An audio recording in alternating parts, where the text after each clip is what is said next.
আপনি বলবেন আল্লাহ আমি তো নামাজ পড়ছি, জুব্বা পড়ছি, পাগড়ি পড়ছি, চরমনায় গেছি, তাইলে আমার আমলনামায় তো চোরের গুনাহ তো আসতে পারে না, চুরির গুনাহ আসতে পারে না। আল্লাহ তখন বলবে চোরের ভোট দিয়ে সংসদে নিছো। তো ভোট এত ছোট মনে করেন না ভাই। বিশেষ করে চরমনাইয়ের মুজাহিদদেরকে বলবো, এখন অত্যন্ত দুঃখের বিষয় পরিলক্ষিত হয়, দুঃখের বিষয় দেখতে পাই আমরা।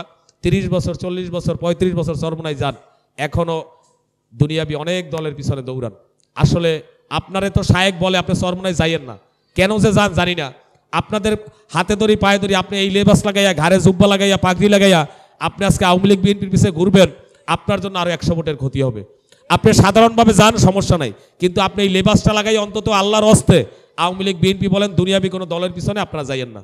ইসলামী আন্দোলন বাংলাদেশ আদাবর থানা সম্মেলনের এখন গুরুত্বপূর্ণ বক্তব্য রাখবেন ইসলামী আন্দোলন বাংলাদেশ আদাবর থানার আইন বিষয়ক সম্পাদক জননেতা মামুন শেখ। আদাবর থানা শাখা কর্তৃক আয়োজিত আজকের এই সম্মেলনের সম্মানিত সভাপতি উপস্থিত থাকবেন। আজকের অনুষ্ঠানের প্রধান অতিথি হিসেবে যিনি থাকবেন ঢাকা মহানগর উত্তরের সম্মানিত সেক্রেটারি মাওলানা আরিফুল ইসলাম, বিশেষ অতিথি হিসেবে উপস্থিত থাকবেন। আসলে আমাদের বক্তারা অনেক কিছু বইলে গেছে, আমি তো চিনি গিয়াস ভাই কি জিনিস, ছাত্র ও যুব বিষয়ক সম্পাদক ঢাকা মহানগর উত্তরের জননেতা গিয়াসউদ্দিন পরশ। যেহেতু আমি কোর্ট কাছারিতে একটু সম্পৃক্ত ছিলাম, আমি গিয়াস ভাই দেখছি কোর্টের বারান্দায় কেমনে হাজিরা দিছে, হয়তোবা তার সাথে ওই সময় আমার এত সম্পর্ক ছিল না।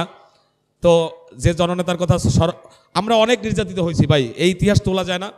তো বক্তব্যের শুরুতেই সবাইকে ধন্যবাদ জানাই আজকের এই সম্মেলন সফল করার জন্য। আপনারা বিশেষ করে নামাজের পরে পরে অনেকে খেয়ে না খেয়ে আজকে সম্মেলনে আসছেন। আর ইসলামী আন্দোলনের কর্মীদের সিফাত এবং মনোবল তো এভাবেই হওয়া উচিত, কিসের খাওয়া আর কিসের ঘুম, যখন ডাক আসবে তখনই রাজপথে ইনশা আল্লাহ। কারণ হাইকোর্টের সামনে মূর্তি আমাদের মনে আছে, এই নেতারাই আমাদের ডাকছে, রাত্র 3টার সময় মিছিল নামছে, মনে আছে কিনা সবার জানি না। রাত্র 3টার সময় সেহেরি প্রেস ক্লাবের সামনে হয়েছে, ওখান থেকে আমাদের নেতাকর্মীরা ধৈর্য নিয়ে গেছে, তারপরে আমাদের সারানো হয়েছে। তো ইসলামী আন্দোলনের কর্মীরা তো এমনই হবে, রাত্র 2টা নাই 3টা নাই, যখনই ডাক দেবে তখনই ইনশাল্লাহ আমরা লাভবাহিক আছি তো ইনশাল্লাহ ভাই।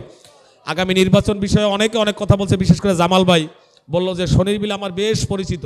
আসলে জামাল ভাইরে তো আমরা অনেক ছোট থেকেই চিনি, উনি ছিলেন একটা বিশেষ রাজনৈতিক দলের কর্মী, পরিচয় করাই দেওয়ার মতো কিছু নাই, আল্লাহ তার ভিতর পরিবর্তন দিয়েছে। আমাদের সভাপতি আজহার ভাই, আমরা সহ ছিলাম জাতীয় পার্টির সক্রিয় কর্মী, এবং এই এলাকায় জাতীয় পার্টির 2-1 জন নেতা বলতে যা ছিল আমরা সংগঠিত করছি। আমাদের মিছিলে 150 থেকে 200 লোক আমরা সবসময় উপস্থিত রাখতাম, আল্লাহ সেখান থেকে আমাদের ফিরাই নিয়ে আসছে। এবং আমরা যে বলি ভাই ইসলামী আন্দোলন কেন, আল্লাহ পাক প্রত্যেকটা জিনিসের হিসাব নেবে। সেক্ষেত্রে ভোট যদি গুরুত্বপূর্ণ আমানত হয়, ভোটের কি হিসাবে আল্লাহ পাক নেবে না? আপনি যদি একটা ভোট দিয়ে একজন চোরকে সংসদে পাঠান, ও যদি চাউল চুরি করে, গম চুরি করে, টিন চুরি করে, মদের লাইসেন্স দেয়, আবাসিক হোটেলের লাইসেন্স দেয়, এই গুনাহ কি আপনার হবে না?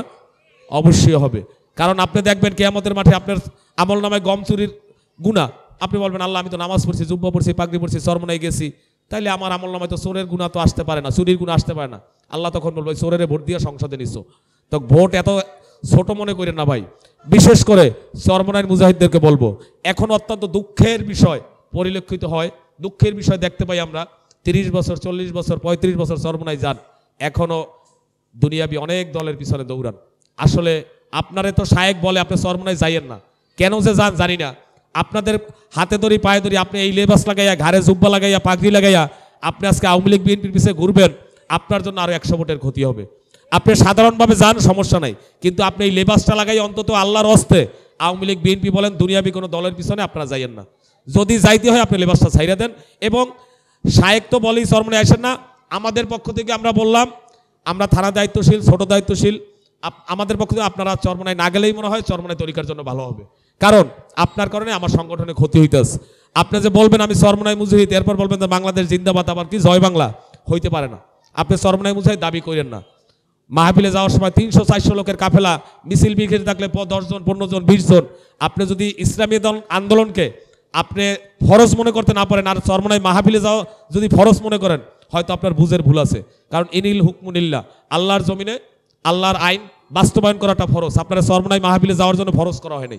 অতএব আপনি চরমনায় যাবেন গুরুত্ব দিয়া, লঞ্চ বইরা পিকনিক করতে, আর আইসা দুনিয়া দলের পিছনে লাফালাফি করবেন, আপনার আল্লাহর হস্তে চরমনায় না গেলেই ভালো হয়। এখনো যারা আছেন দুনিয়াবি দলের পিছনে যান। আজকে সম্মেলন থেকে শপথ নেন, আমরা আর দুনিয়াবি দলের পিছনে যাব না। কারণ আসছেন একদিন, যাবেন তো একদিন। হয় কি, মাইরি খাবেন, কপি খাবেন, মামলাই খাবেন। এটা তো পুরুষের জন্যই ভাই, এটা তো মানুষের জন্যই। তো এত ভয় কিসের? একটা মামলা দেবে, একটা এই তো দেবে কারা? আপনি অন্যায় নিয়ে করলে কেউ মামলা দেবে না, কারণ আমরা তো কোনো অন্যায়ের ভিতরে নাই। ইসলামী আন্দোলনের নেতাকর্মীদের এমন কোনো ইতিহাস নাই।